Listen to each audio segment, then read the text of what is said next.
Chapter 11 of To Kill a Mockingbird starts with describing Mrs. Dubose, an old and cantankerous woman who lives 2 doors down from the Finches.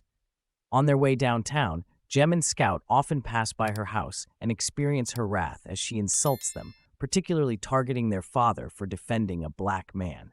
One day, driven to the edge by her harsh words, Jem loses his temper and rips up all the camellia bushes in her front garden, wrecking her yard. When Atticus comes to know about this, he is disappointed with him and sends him to apologize to her. As a consequence, Jem is compelled to read Mrs. Dubose daily for a month, an action meant to both pay for his outburst and build his character.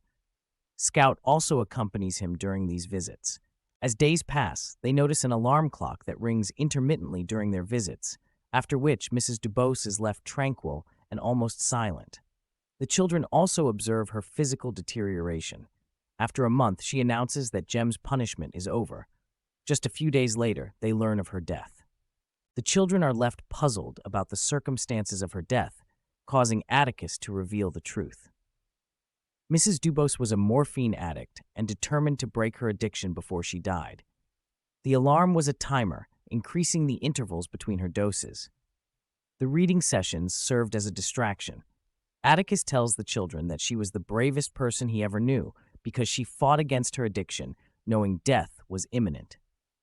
Finally, Atticus presents Jem with a box that Mrs. Dubose left for him.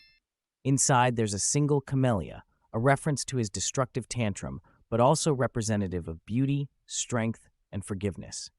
This chapter creates a nuanced understanding of courage and morality, something that greatly shapes Scout and Jem's character development.